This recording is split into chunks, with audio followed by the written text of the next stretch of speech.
Youth league നേതാവ് P K Nawaz വാർത്തയോട് പ്രതികരിക്കാൻ. Shri P K Nawaz, ഇപ്പോൾ ഒരു വീട്ടമ്മ നൽകിയിരിക്കുന്ന ഗുരുതരമായ പരാതി, മുഖ്യമന്ത്രിക്ക് ആ പരാതി പോയിരിക്കുകയാണ്. 3 ഉന്നത പോലീസ് ഉദ്യോഗസ്ഥർക്കെതിരെ CI, DYSP, SP-ക്കെതിരെ നൽകിയിരിക്കുന്ന ബലാത്സംഗ പരാതി, അതിനെ യൂത്ത് ലീഗ് എങ്ങനെയാണ് കാണുന്നത്? നിങ്ങളിപ്പോൾ താനൂർ പോലീസ് സ്റ്റേഷനിലേക്ക് പ്രതിഷേധ മാർച്ച് നടത്തി.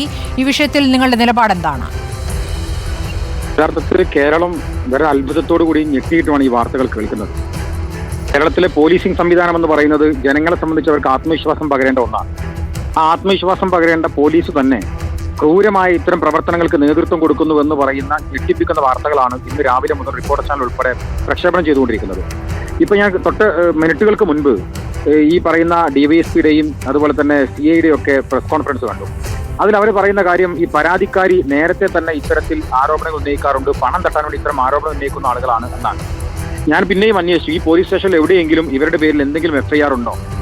ഇത്തരത്തിൽ അന്വേഷിക്കാൻ വേണ്ടി നൽകി, DYSP അന്വേഷിച്ചു, എന്നിട്ട് തെറ്റാണെന്ന് കണ്ടപ്പോൾ ഞങ്ങളത് ക്ലോസ് ചെയ്തു എന്ന് പറയുന്നു. അങ്ങനെ ഒരു FIR നമ്പർ ഈ പറയുന്ന താനൂരോ തിരൂരോ പൊന്നാനിയോ പോലീസ് സ്റ്റേഷനുകളിൽ കാണുന്നില്ല എന്നുള്ളതാണ്. അപ്പോൾ നിരപരാധിയായ ഒരു സ്ത്രീ, ആ സ്ത്രീയുടെ ക്രെഡിബിലിറ്റിയെ ചോദ്യം ചെയ്യാണ് ഇവർ. ഞാൻ ആ സ്ത്രീയുടെ ക്രെഡിബിലിറ്റിക്ക് അപ്പുറത്തേക്ക് സ്ത്രീ പറഞ്ഞ വാചകങ്ങളുണ്ട്.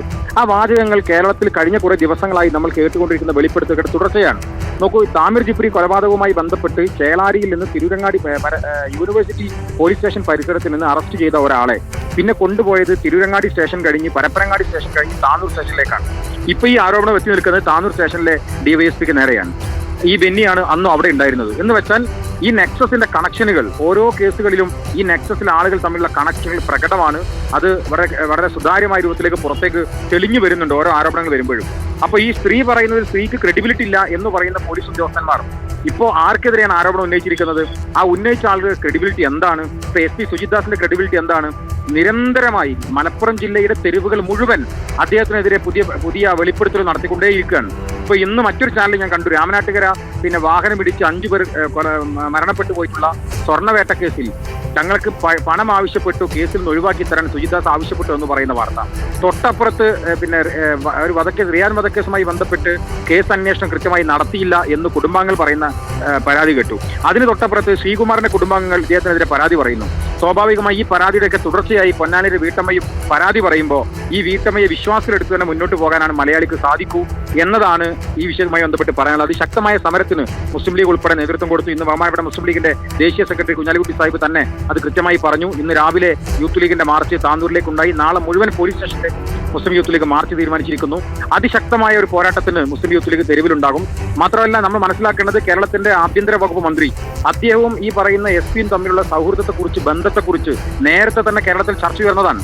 ആ ചർച്ചയ്ക്ക് അടിവരയിടുന്ന രൂപത്തിലാണ് ഇന്ന് റിപ്പോർട്ടർ ചാനലിലൂടെ വന്ന പുതിയ വെളിപ്പെടുത്തലുകളിലെ വാർത്തകളിലൂടെ നമുക്ക് മനസ്സിലാക്കാൻ വേണ്ടി സാധിക്കുന്നത്. അപ്പോൾ ആഭ്യന്തര വകുപ്പ് കൈകാര്യം ചെയ്യുന്ന കേരളത്തിന്റെ മുഖ്യമന്ത്രി ശ്രീ പിണറായി വിജയന്റെ ഭരണപരമായ കഴിവുകേടോ അല്ലെങ്കിൽ നിസ്സംഗതയോ ആണ് ഈ പറയുന്ന വലിയ രൂപത്തിലേക്ക് മലപ്പുറം ജില്ലയിലെ ഇങ്ങനെ ഒരു പോലീസിനകത്തൊരു നെക്സസ് ഉണ്ടാവുകയും ആ നെക്സസ് വളരെ കൃത്യമായി അവരുടെ തോന്നിവാസങ്ങൾക്ക് മുഴുവൻ പോലീസിനെ ഉപയോഗപ്പെടുത്തുന്നു എന്ന് പറയുന്ന കാര്യത്തിലേക്ക് എത്തിച്ചേരുന്നത്.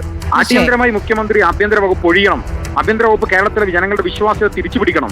ജനങ്ങളുടെ വിശ്വാസമാണ് പോലീസ് എന്ന് പറയുന്നത്. ഒരു സാധാരണക്കാരന് ജീവിക്കാൻ, അവന്റെ നാടുകളിൽ ജീവിക്കാൻ, ഭയമില്ലാതെ ജീവിക്കാൻ ആത്മവിശ്വാസം പകരുന്ന കേരളത്തിലെ പോലീസ് സംവിധാനമാണ്. അതിനകത്ത് നല്ല പോലീസ് ഉദ്യോഗസ്ഥന്മാരുണ്ട്. പക്ഷേ ഈ ആഭ്യന്തര വകുപ്പിന് കീഴിൽ കേരളത്തിന് ഈ വിശ്വാസം നഷ്ടപ്പെട്ടിരിക്കുന്നു. അടിയന്തരമായി ആഭ്യന്തര വകുപ്പ് ഒഴിഞ്ഞ് കേരളത്തിലെ പൊതുജനങ്ങളുടെ വിശ്വാസം തിരിച്ചു നൽകണം എന്നാണ് ഞങ്ങൾ ആവശ്യപ്പെടുന്നത്. തീർച്ചയായും പോലീസിനെതിരെ, ആഭ്യന്തര വകുപ്പിനെതിരെ കോൺഗ്രസ് ഇതിനകം തെരുവിലാണ്. ഇപ്പോൾ ലീഗും ഈ വിഷയം ഏറ്റെടുക്കുകയാണെന്നാണ് പി കെ നവാസ് പറയുന്നത്. നാളെ മുതൽ പ്രതിഷേധ പരിപാടികളിലേക്ക് കടക്കുന്നു.